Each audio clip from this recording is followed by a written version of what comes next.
ওয়াজ মাহফিলের নামে নোয়াখালীতে হেফাজতে ইসলামের উস্কানিমূলক সমাবেশ আয়োজন, অনবরত মিথ্যাচার ও ধারাবাহিক হুমকির প্রতিবাদে সংবাদ সম্মেলন করেছে হিজবুত তৌহিদ। একই সঙ্গে এসব চক্রান্ত বন্ধে এবং সংগঠনের সদস্যদের জানমালের নিরাপত্তায় সরকারের অবিলম্বে পদক্ষেপ গ্রহণের দাবি জানিয়েছে সংগঠনটি।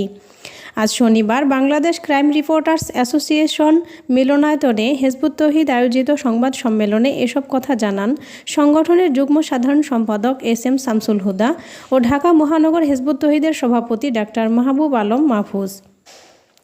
লিখিত বক্তব্যে ডাক্তার মাহবুব আলম মাহফুজ বলেন, আজ নোয়াখালী জেলা স্কুল মাঠে একটি কওমি মাদ্রাসা ভিত্তিক গোষ্ঠী প্রশাসন থেকে অনুমোদিত ওয়াজ মাহফিলের শর্ত ভঙ্গ করে হিজবুত তৌহিদের বিরুদ্ধে বেআইনি ও দাঙ্গা সৃষ্টিকারী সমাবেশ করছে।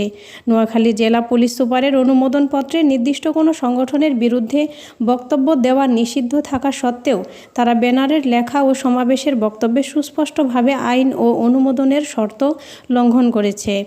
নোয়াখালীর সোনাইমুড়িতে হিজবুত তৌহিদের ইমামের গ্রামের বাড়িতে অরাজকতা সৃষ্টির চক্রান্ত হিসেবে গত 10-15 দিন ধরে নোয়াখালী, ফেনী ও লক্ষ্মীপুর অঞ্চলে মসজিদে মসজিদে উস্কানিমূলক বয়ান এবং উগ্র হ্যান্ডবিল প্রচার করা হচ্ছে।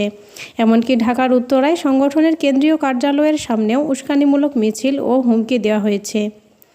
বক্তারা হিজবুত তৌহিদের উপর অতীতে সংঘটিত সহিংসতার কথা উল্লেখ করে বলেন, 2016 সালে সোনাইমুড়িতে একইভাবে সমাবেশ থেকে হামলা চালিয়ে সংগঠনের 2 জন সদস্যকে জবাই করে হত্যা ও বাড়িঘর ধ্বংস করা হয়েছিল।